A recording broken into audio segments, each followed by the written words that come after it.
We're back at the bar with Southern Tier beer. I switch it up to a new haze, the Hazy Smooth IPA. Speaking of smooth, Chuckie Campbell, Chuckie and Born. It's good to see y'all. Good to see you, What do you think about what you got? You got a couple different ones. Yeah, man. Number one, that Strawberry Dream, man.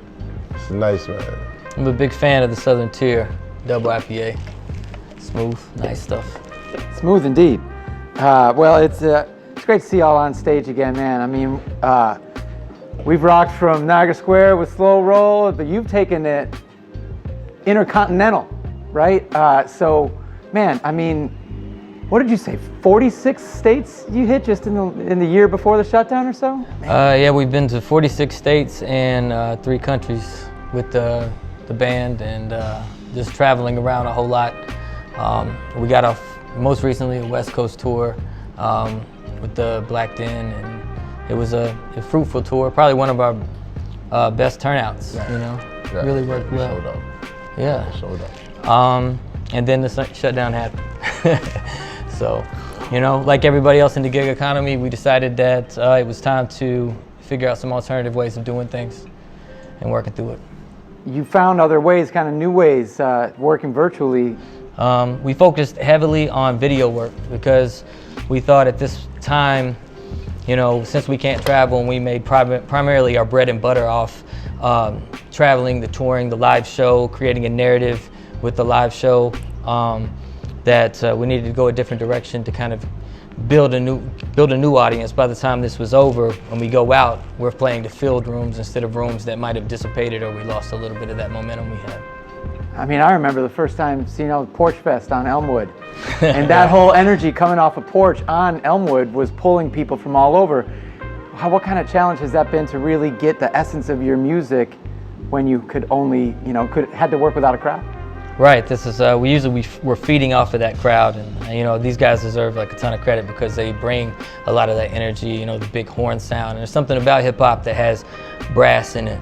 It just feels right. And a lot of hip hop has that backbone of brass, sampling and things like that. But to have these guys really feel that energy in with a live horn section does something else to the music. And then my job, I feel like on top of that, is kind of telling a story and bringing emotion to it and seeing if I can get people to feel it.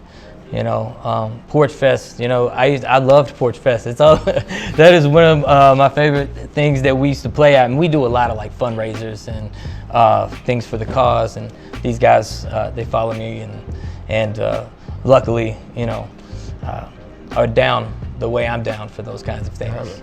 The philanthropic side of it is alive, and we care about the people first and see that music is something that emerges out of the social conditions of our world. So.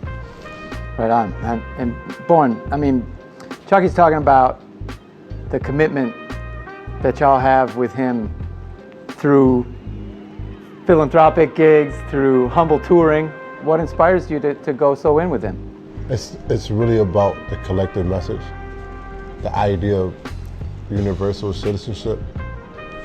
It's one of the most unique bands that I've personally been in, because with the Black Den, there's such a variety.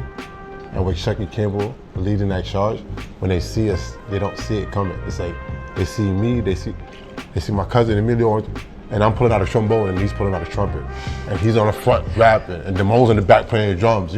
So it's a true representation. In this time, I think it's one of the most important messages. Like, you really get to see, one, the power of hip hop, 2, what its effect on the actual society. You got to figure you're dealing with culturally 5 different backgrounds, from up north down, from black to white, Boricua, etc. And it's one sound. It's different. So with that, and all our bands interlock, they all support each other. So that's what I love about Buffalo. Well, all that cause work is one of the ways you've worked your way into this Buffalo scene, the Buffalo community. I mean, it's a different kind of challenge for you over the next year, over this past year, considering you're not from here, right? Right. Yeah. Essentially, what have you been here for about 10 years? Yeah, I'm a transplant. I'm an outsider. I'm originally from Kentucky. I was born in Kentucky and moved around. Got a scholarship to play basketball. Played in Tennessee, and then later got my PhD at the University of Southern Mississippi Center for Writers. I came up here to work, and at the time I hadn't really been into hip hop or music for a long time. I had for 7 years I didn't do anything music related, and I had a pretty traumatic event happen. One of my good friends I used to do hip hop with committed suicide, and so I decided that for some reason, some people have post-traumatic stress. This turned somehow into post-traumatic growth. I was able to write that out, and once I found the substance and built music around it with some of these talented guys, you know, people took a liking to it. And I've been lucky because the scene has embraced me. This scene right now is blowing up. It's an amazingly successful scene.